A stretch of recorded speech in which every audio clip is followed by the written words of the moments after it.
Shalom.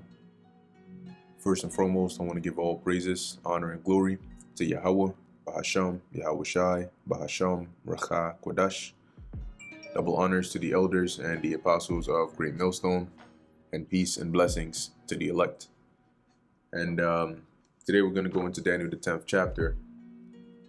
I did a breakdown on Daniel 9 and as well as 7 and 8 a while back. So Lord willing, I'll put these videos in the playlist and I'll just include those in there so you can have the fullness of it. But pretty much Daniel, the 10th chapter, at this point, Cyrus is, pretty much, in power here, as Daniel lets you know in the first verse. Okay, and then this vision is basically Yahweh Shai comes to Daniel, and he basically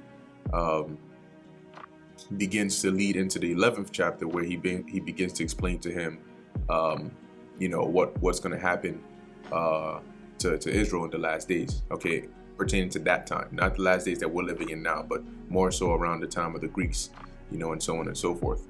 Okay, so pretty much when you read Daniel 11, the beginning, it's a continuation, right, of Daniel the 10th chapter, and I'll show you that as we go through this. So Daniel chapter 10 verse 1, which also means that the person speaking in Daniel 11 and 1 is that same angel, which is Yahweh Shai, which was speaking to Daniel in the 10th chapter. Okay, like I said, when we get to the end of Daniel 10, you'll see that it continues. Okay, and it's the same person speaking here, because in Daniel 11, it's pretty much Yahweh Shai telling Daniel, the explanation of the vision that he got. So Daniel 10 and 1, it says, in the 3rd year of Cyrus, king of Persia, a thing was revealed unto Daniel. So remember, at this time, the Babylonians have already, been taken over. Why we read about that in Daniel the 5th chapter, where Belshazzar was basically killed that night, and the Persians had taken over, and that region of Babylon was given into the dominion of Darius the Mede. Okay, although Cyrus was still the king of Persia. Okay, but Darius was ruling under him. So in the 3rd year of Cyrus, king of Persia, a thing was revealed unto Daniel, whose name was called Belteshazzar, and the thing was true, but the time appointed was long, and he understood the thing and had understanding of the vision. So it's letting you know that he received the vision in the 3rd year of Cyrus, okay, but the time for when that vision was going to take place was a far time in the future. Okay. Verse 2, in those days I, Daniel, mourned, or was mourning 3 full weeks. I ate no pleasant bread, neither came flesh nor wine in my mouth, neither did I anoint myself at all, till 3 whole weeks were fulfilled. And in the 24th day of the 1st month, as I was by the side of the great river, which is Hiddekel, which this river is in modern day known as the Tigris River. Okay, and if you look at a map, this here is a map of the Persian Empire, and as you can see, this is the region they had control over, and these 2 bodies of water here are the Tigris and the Euphrates. The one on the left is the Euphrates, which comes all the way down into the Persian Gulf, and you have the Tigris or Hiddekel here. Okay, so he had to be somewhere probably around down here, because Susa, otherwise known as Shushan, was the palace of Persia. But then again, also he could have been somewhere maybe around here. All right, somewhere around this region. All right, where are we at? Verse 5. Then I lifted up mine eyes and looked, and behold, a certain man clothed in linen, whose loins were girded with fine gold of Uphaz. His body also was like the beryl, and his face as the appearance of lightning, and his eyes as lamps of fire, and his arms and his feet in color, like in color to polished brass, and the voice of his words like the voice of a multitude. So Daniel is basically describing the angel that he saw, which was Yahweh Shai, because This is the same description that the Apostle John received while on the island of Patmos in the book of Revelation, the 1st chapter and the 15th verse, or really from the 13th verse on down, which we can go to that real quick. I'm sure we all know about this precept. And in the midst of the 7 candlesticks, Revelation 1 and 13, and in the midst of the 7 candlesticks, one like unto the Son of Man, clothed with a garment down to the foot, and girt about the paps with a golden girdle. And that's what Daniel is also saying here when he saw that, where we're at, that the man was clothed in linen, and his loins were girded with fine gold of Uphaz. Where we at? Which is that golden girdle. His head and his hairs were white like wool, as white as snow, and his eyes were as a flame of fire, and his feet like unto fine brass, as if they burned in a furnace, and his voice as the sound of many waters. So this was the description that the Apostle John gave of the Messiah in the vision that he saw. Daniel also saw the same, Yahushua, and he described him the same way. Now, when it says that his body was like the beryl, when you look up beryl, here it says, what's that? Tharash Yash, or Thar Shayash, a precious stone or semi-precious gem, perhaps a chrysolite, yellow jasper, or other yellow colored stone. And when you look up, and here in the Strong's definition, they have it as perhaps the topaz. So if we were to look up let's see, topaz stone. Okay, this is topaz. If we were to look up maybe beryl stone, you have sort of like this greenish color here. So when Daniel is saying that his body was like the beryl, he's not talking about the actual physical complexion of the Lord. He's talking about his garment, the clothing that was on his body. How do we know that? Well, we know that the Lord did not come to Daniel naked, now did he? So Daniel is saying that what he was wearing, right, on his body, the linen part, was like beryl. And as you keep on reading, Daniel is going to describe, right, let's keep on reading, and his face as the appearance of lightning, meaning that his face was shining, right? It had that because lightning it strikes fast, but if you actually take a look at lightning, it's very bright. Have you ever, maybe it's like nighttime and it was raining and lightning strikes, you will see how it shines. All right, it shines for that split second. And his eyes as lamps of fire, and his arms his arms and his feet like in color to polished brass. See, so if this body here is talking about his actual physical body, like his torso and his thighs and all of that, why would the Lord's body be greenish and then his arms and his feet be like brown, polished brass? That doesn't make sense. So what Daniel here was saying is, because obviously, like I said, he wasn't looking at the physical, he wasn't looking at the naked body of the Lord. He was looking at the Lord who appeared to him, girded about with linen and a golden girdle. And when you, in the ancient garments, the parts of your body that would be seen, like today, you wear a shirt and you wear pants. So if you wear a short sleeves t-shirt, the only part somebody can see concerning your actual body is your neck up and your arms, maybe from like your shoulders down or your biceps down.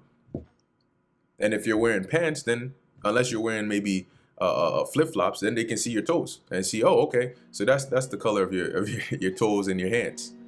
So that's why Daniel is describing here that his arms and his feet were like in color to polished brass, which is the same that the Apostle John saw.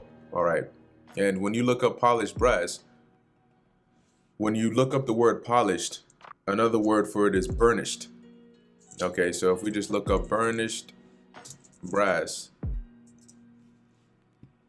it's going to be something along the lines of this or that, or this or that, anywhere along these lines. And this is a shade of brown, which is likened to a human complexion, but more so an Israelite man's complexion, right?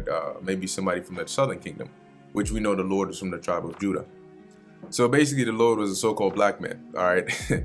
And the voice of his words like the voice of a multitude. So he had a loud voice. You could say he had bass in his voice. Verse 7, and I, Daniel, alone saw the vision, for the men that were with me saw not the vision, but a great quaking fell upon them, so that they fled to hide themselves. So when the Lord appeared to Daniel, he made sure that the others fled. He put a spirit of fear upon them, and they dipped. Now, why were these people with Daniel? Well, keep in mind that Daniel is not just some slave man walking around somewhere. Daniel at this point is a top man in this province. He was put in that position. He was put in a high position by Nebuchadnezzar, by Belshazzar, by Darius, and also Cyrus.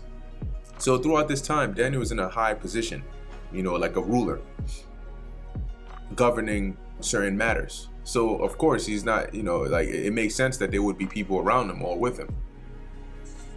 But the Lord made sure that they fled, so that this vision would be seen only by Daniel. Verse 8, therefore I was left alone, and saw this great vision, and there remained no strength in me, for my comeliness was turned in me into corruption, and I retained no strength. And when you look up comeliness, it's basically like your appearance, your beauty. Let's see what it has here. Hawad, splendor, majesty, vigor, right? Beauty, comeliness, excellence, glory, honor. So all that was turned, as it says, into corruption, which is just another way of saying that, he wasn't looking good. Okay, he wasn't looking too good. Where are we at? And I retained no strength. Yet I heard the voice of his words, and when I heard the voice of his words, then was I in a deep sleep on my face, and my face toward the ground. So he was basically laid flat out on the ground. Verse 10, and behold, an hand touched me, which set me upon my knees and upon the palms of my hands. So you can imagine, when you see like toddlers or them little kids when they can't walk yet, they crawl, they got their hands and their knees on the ground. So the hand touched Daniel and picked him up. So he wasn't laying down anymore. Now he was on his hands and knees. And he said unto me, O Daniel, a man greatly beloved. Sheesh, greatly beloved. Understand the words that I speak unto thee, and stand upright. For unto thee am I now sent. And when he had spoken this word unto me, I stood trembling. Then said he unto me, fear not, Daniel, for from the first day that thou didst set thine heart to understand, and to chasten thyself before thy God, thy words were heard, and I am come for thy words. But the prince of the kingdom of Persia withstood me 21 days. But lo, Michael, one of the chief princes, came to help me, and I remained there with the kings of Persia. So basically he's saying, when you started your fast, when you started praying and you started doing all that, your request was heard, and I was sent because of your request. But I was held back for a while, right? For 21 days, that's 21 days. Now, when it says that the prince of the kingdom of Persia withstood me 21 days, what it means is the Lord was working on the mind of that prince of the kingdom of Persia, the ruler. But he had a strong mind. So as it says, he withstood him for a period of time. Now, let's get two precepts here. Let's first get Proverbs 21:1 and Revelation, what precept is this? 3:20. Revelation chapter 3, verse 20. Okay, so Proverbs 21:1, the king's heart, meaning the mind, is in the hand of the Lord. As the rivers of water, he turneth it whithersoever he will. The king is here is generally speaking, meaning like the ruler. But this really applies to anybody, meaning your mind, your thoughts is in the hand or the control of the heavenly Father.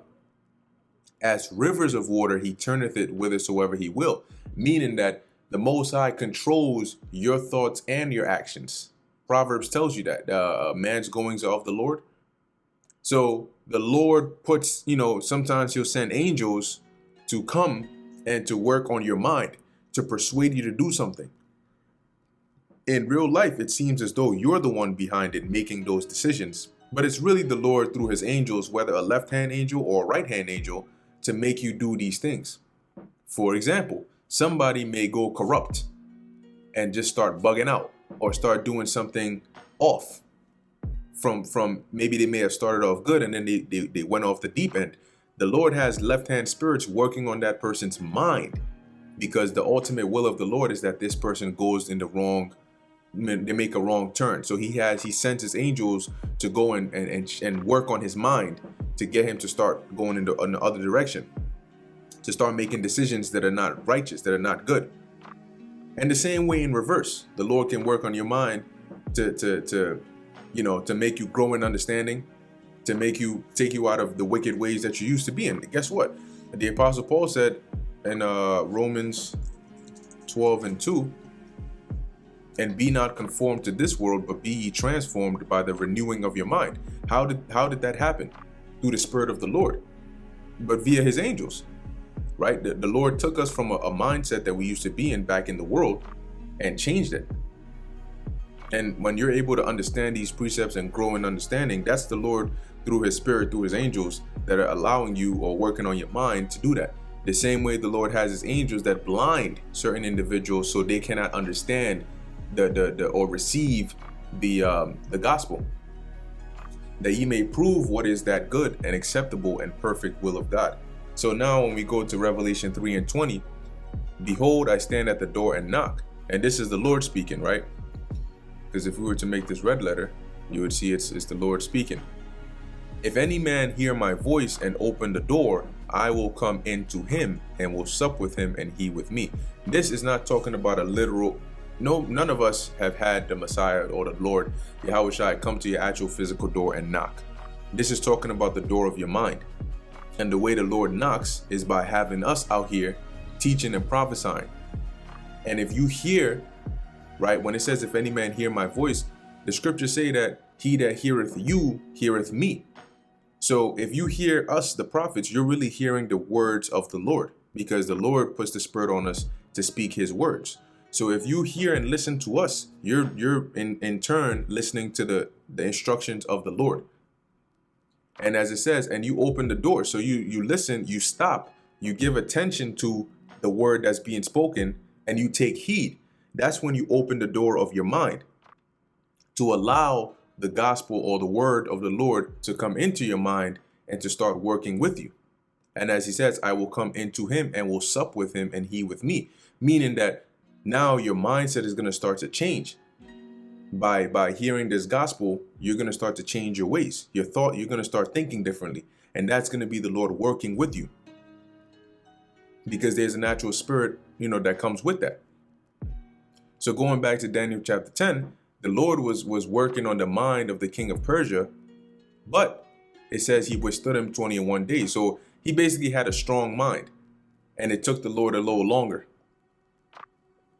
And as it says, below Michael, one of the chief princes, came to help me, and I remained there with the kings of Persia. So then Michael came to assist the Lord in that task, and he stayed there for a certain period of time.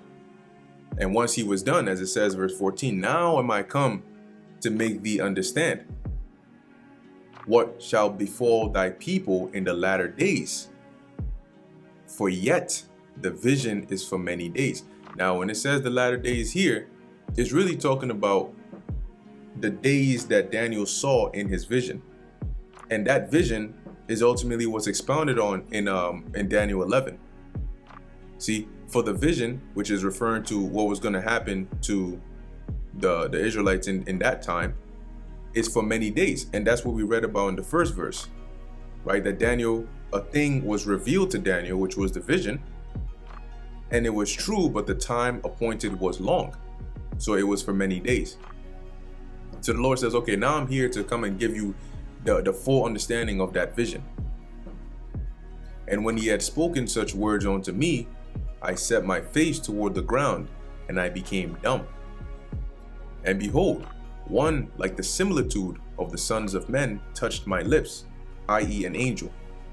Then I opened my mouth and spake and said unto him that stood before me, O my Lord, by the vision my sorrows are turned upon me, and I have retained no strength. So because of this vision, it done put me through it. Okay, I've been through some.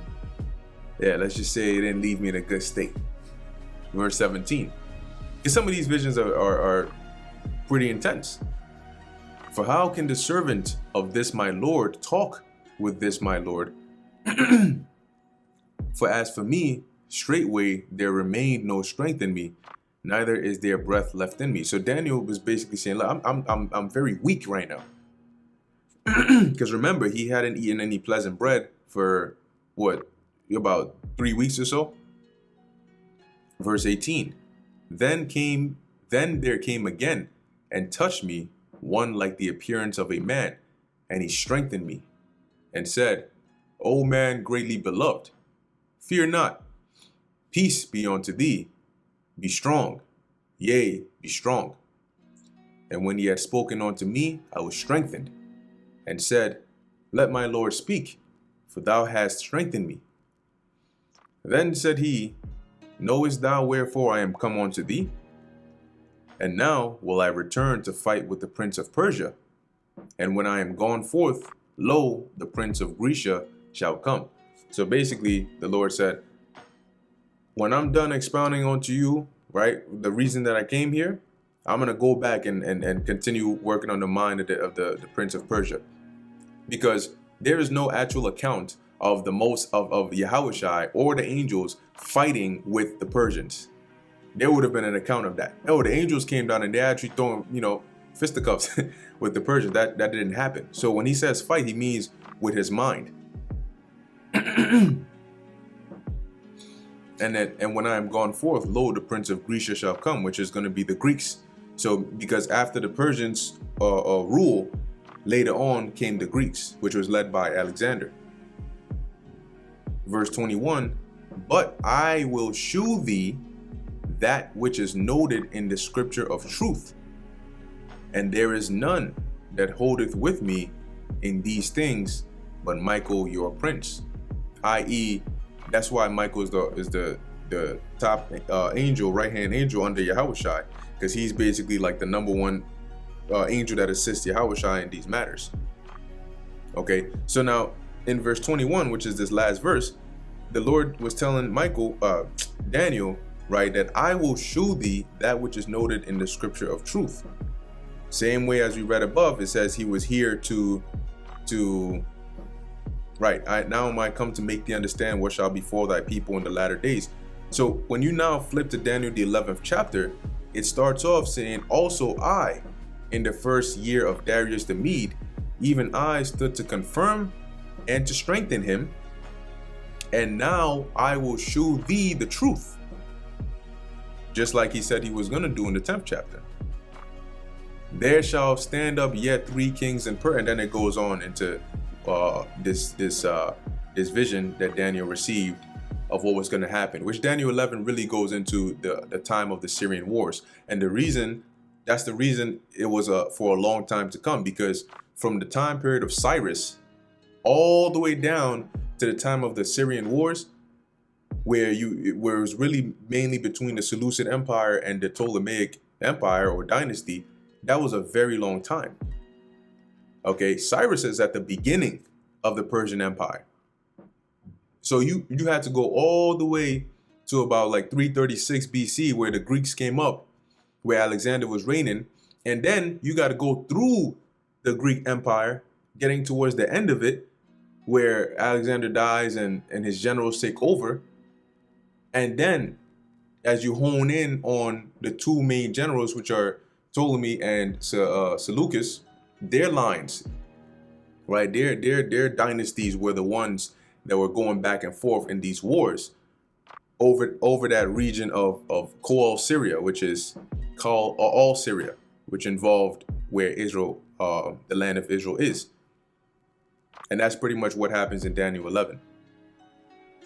So that's basically it for Daniel, the 10th chapter. Lord willing, that was edifying to the elect. In closing, I want to give all praises, honor, and glory to Yahweh, Bahasham, Yahweh Shai, Bahasham, Recha, Kodash. And until next time, Shalom.